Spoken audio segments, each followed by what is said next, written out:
আন্তর্জাতিক শ্রমিক দিবস উপলক্ষে আজ রাজধানীর নয়াপল্টনে কেন্দ্রীয় কার্যালয়ের সামনে এক বিশাল সমাবেশ আয়োজন করেছে বিএনপি। আমরা দেখেছি যে তাদের গতকালকে সংবাদ সম্মেলনের মাধ্যমে তারা জানিয়েছেন দুপুর 2টা থেকে আজ তাদের এই সমাবেশ শুরু হবে। আমরা লক্ষ্য করে দেখেছি যে সমাবেশ শুরু হওয়ার আগ মুহূর্তেই নেতাকর্মীরা কেন্দ্রীয় কার্যালয়ে জড়ো হতে থাকেন। আজকের এই কর্মসূচিতে প্রধান অতিথি হিসাবে বক্তব্য রাখবেন এবং উপস্থিত হয়ে ভাষণ দিবেন বিএনপির চেয়ারম্যান ও প্রধানমন্ত্রী তারেক রহমান। সরকার প্রধানের দায়িত্ব নেওয়ার পর মে দিবস উপলক্ষে আয়োজিত কোনো প্রকাশ্য শ্রমিক সমাবেশে রাজধানীতে এটি তার প্রথম সশরীরে অংশগ্রহণ ও বক্তব্য দেবেন বলে আমরা জানতে পেরেছি। এর আগে গতকাল কেন্দ্রীয় কার্যালয়ে আয়োজিত এক সংবাদ সম্মেলনে এই সমাবেশে পূর্ণাঙ্গ রূপরেখা পেশ করেন বিএনপির স্থায়ী কমিটির সদস্য ও প্রধানমন্ত্রীর রাজনৈতিক উপদেষ্টা নজরুল ইসলাম। সেটির মাধ্যমে আমরা জানতে পেরেছিলাম।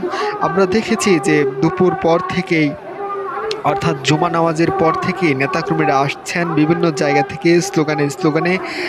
আজকের এই আন্তর্জাতিক মে দিবস উপলক্ষে বিএনপির বিভিন্ন অঙ্গ সংগঠনের নেতা কর্মী যারা আছেন তারা এই সমাবেশকে বাস্তবায়ন করার জন্য তারা এখানে আসছেন এবং এছাড়াও নেতাকর্মীদের মাঝে যে উৎসাহ দেখা দিচ্ছে সেটির মাধ্যমে বোঝা যাচ্ছে যে তাদের দলের যে নেতা আছেন সেই নেতার কাছ থেকে আজকে বক্তব্য শুনবেন, সেটির জন্য তারা আগ্রহ পোষণ করে আজকের এই সমাবেশ তারা বাস্তবায়ন করার জন্য তারা এখানে উপস্থিত হচ্ছেন। দর্শক, আপনারা দেখতে পাচ্ছেন যে বিএনপির সমাবেশকে বাস্তবায়ন করার জন্য রাজধানীর বিভিন্ন জায়গা থেকে ছুটে আসছেন তাদের দলের নেতাকর্মীরা স্লোগানে আজকের এই নয়াপল্টনের কার্যালয়ের সামনে মুখরিত হয়েছে। সেই দৃশ্যটি আমরা দেখতে পেয়েছি। উৎসবমুখর পরিবেশ বিরাজ করছে। আজকের এই সমাবেশে প্রধানমন্ত্রী তারেক রহমান সহ বিএনপির মহাসচিব মির্জা ফখরুল ইসলাম আলমগীর সহ দলটির